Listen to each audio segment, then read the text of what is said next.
Happy 2025!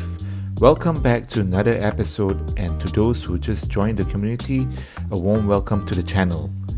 Here I am at the upcoming site of Portugal's first Singapore restaurant, Makan Madeira, located in Funchal. The restaurant has already opened its doors since October 23rd this year. In the next few vlogs, I will be taking you on a journey on the restaurant development. As you can see, this is how the restaurant looked like when we first secured the space. We saw this space in August 2023 and the lease agreement was signed in November 2023.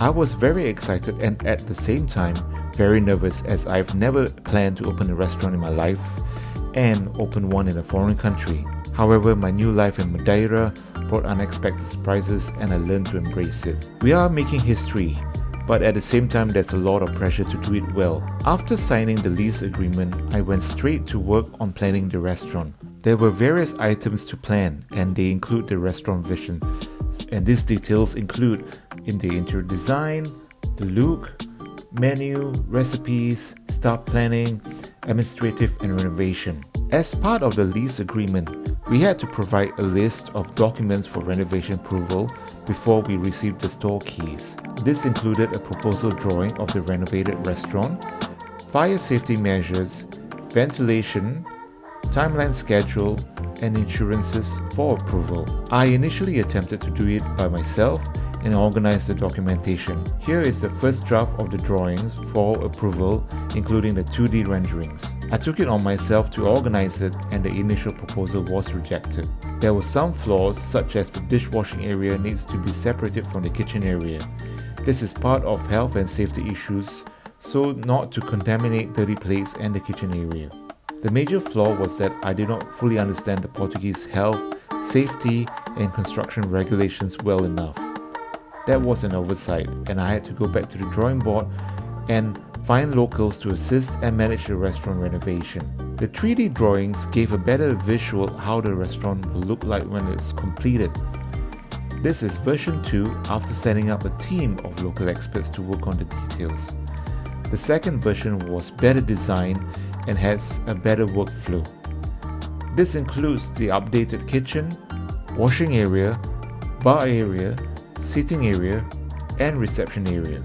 Next, here are the people who are part of the founding team. That's Steve Selva, my business partner and good friend.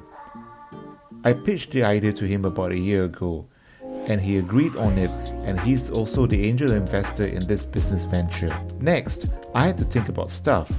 So while I was in Funchal doing a pop-up event in 2023, I spoke to some staff about the restaurant idea. One of them said, "Good luck finding local staff. Most of them have gone to mainland to work or are working overseas." That got stuck in my head and I made an observation around places I go to around the island, and this is actually quite true. And even when I spoke to restaurant owners, they had the same problems too. So my solution was to recruit staff by another route, which is to recruit them from Lisbon, where I was still based, and bring them to Madeira. The first staff I met was Richard. He was recommended by my good friend Ploy, and we got him to work at a pop-up event we organized. I was impressed by his work ethics, and then I met him a few days later and offered him the position. Next, I put out to seek recommendations from various people.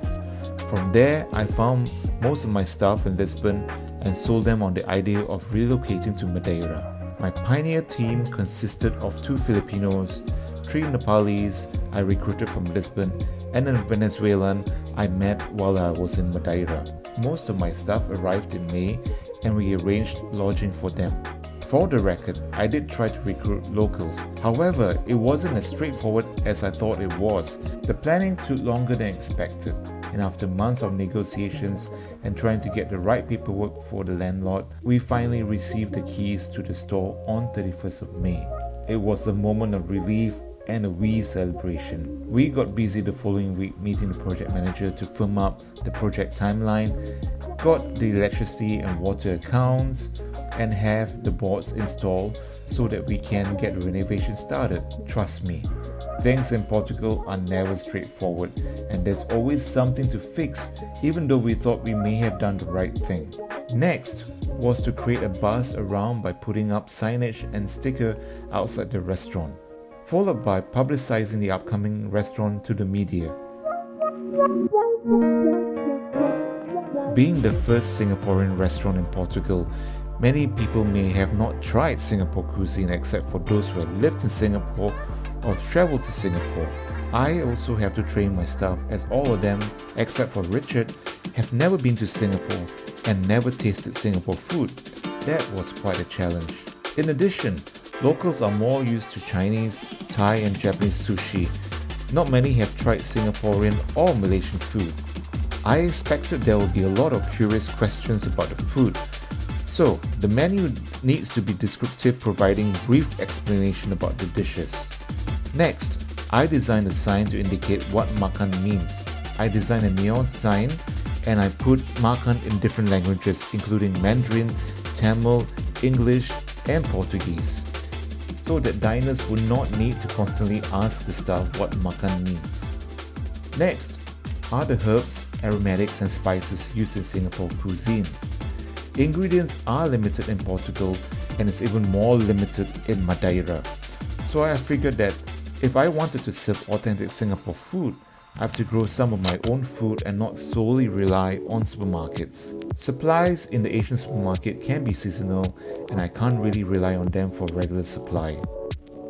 I don't have land yet to grow vegetables and plants, so I started a little backyard farm behind the house I live in. I experimented and grew curry plant, laksa plant, or Vietnamese mint, pandan, calamansi, kaffir lime, butterfly pea flowers, just to name a few. While I was in Singapore, I met Christopher Liao, a freestyle farmer based in Singapore, and asked him for advice. He recommended me to purchase some seeds to grow, which I brought back to Madeira. I went on a trip to Singapore in November 2023 to meet some cookbook authors and specialists and also share my perspective in the Singapore Writers Festival. My business partner Steve invited me over to his place at that time and his mum cooked rendang. I told him that we need to have his mum's rendang in the menu. It took some convincing and finally she was happy to share it. Then there's the restaurant interior details such as having a bar, which I also want to include Asian-inspired cocktails, tables that somewhat remind me of a Singapore kopitiam or coffee shop, comfortable chairs, and so little details like having tiffins to serve starters or our sharing plates, and also the choice of ceramic plates and cutlery.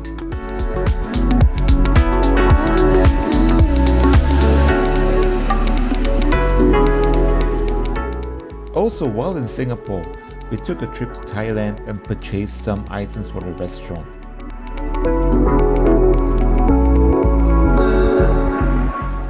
Next is the furniture design. We were introduced to a furniture designer on mainland to discuss about the possibilities and were excited with the prospects.